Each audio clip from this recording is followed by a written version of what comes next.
What if hope wasn't just a feeling, but a real actionable formula?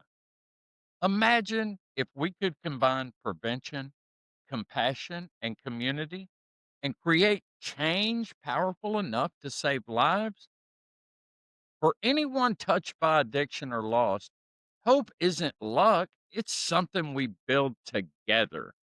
Today, let's explore how we can multiply hope in a world that desperately needs it. Welcome to Logan's Voice, a podcast and YouTube channel where stories become moments and pain becomes purpose. I'm Doug Ballinger, Logan's dad. If you're tuning in on YouTube, please subscribe, hit the notification bell, and comment where you're listening from or share your own story. Your support helps this message reach more people because when one voice grows, we all get stronger. And if you're listening as a podcast, leave a review or send this episode to someone who needs a dose of hope. The hope equation isn't math, it's a mindset. It's what happens when awareness leads to action. Think about a mom who lost her child to a counterfeit pill, turning her grief into fuel for school assemblies, telling her story so others never have to live it. Or picture students after hearing the real impact of overdose who start talking openly in the hallway. That shift from silence to dialogue is the hope equation in motion. We often talk about hope as passive, just wishing for better, but real hope rolls up its sleeves and digs in. Prevention plus compassion plus community equal hope. When we move from knowing to actually doing, that's when we see lives change. Each small act can become someone's reason for reaching out for help. Let's talk prevention. It could be a teacher who, instead of showing the same old just say no presentation, invites someone in recovery to share their lived experience. After hearing a firsthand account about the dangers of today's drug supply, a student might quietly reach out for support, saying, "Thank you for telling me the truth." That's prevention in action. Prevention is also for adults. A neighbor who notices someone withdrawing after surgery might reach out with a kind word or share resources about support groups. Sometimes that gentle nudge is enough to help someone choose recovery before the cycle begins. Every genuine conversation, every break in the silence, every new chance to learn is prevention in action. Prevention is where the hope equation begins. Compassion isn't soft, it's the willingness to care when it would be easier to turn away. For example, a first responder who meets someone struggling with addiction, they might now focus on helping get that person into treatment resources instead of just enforcing the law.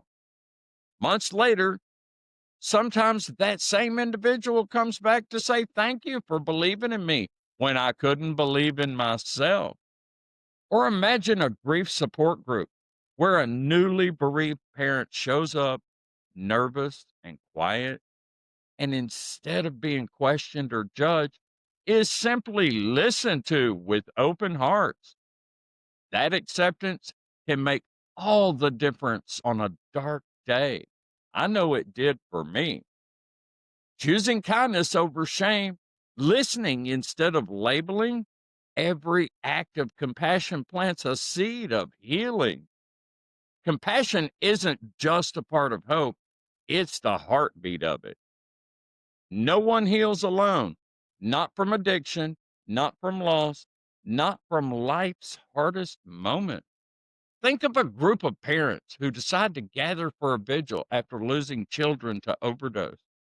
At their first event, far more community members show up than expected, sharing stories, memories, and lighting candles together. That gathering doesn't just honor the lost, it sparks new connections, support groups, and even community initiatives to fight the crisis. Or maybe in a local school, a principal sees more students missing class. Instead of responding with discipline alone, they start a peer mentor program and invite outside speakers for honest talks. Soon, students are helping each other through tough times, and the stigma around asking for help begins to live. Community doesn't have to be a big group. A single person reaching out, a neighbor making a call, or a friend refusing to let someone struggle in silence can be enough to sow hope. When we come together in even the smallest ways, isolation fades and healing begins. So, what does the hope equation look like in real life? It looks like a parent at a vigil, finally surrounded by others who get it. It looks like a young person who, after hearing the truth in a school assembly, decides to ask a question instead of taking a risk. It looks like a grieving parent who turns their pain into purpose, saying, I won't let silence win. Whenever prevention educates, compassion listens, and community connects, hope is born in towns where families, schools, and neighbors come together. You see overdose numbers fall, support groups grow, and stigma begins to crumble. Hope is not just an idea, it's the work we choose to do with and for one another every single day. Together, prevention plus compassion plus community equals hope. If this episode moved you, please share it with someone who needs hope today. Visit logansvoice.org for resources, prevention tools, and community support. If you've lost someone, you're not alone.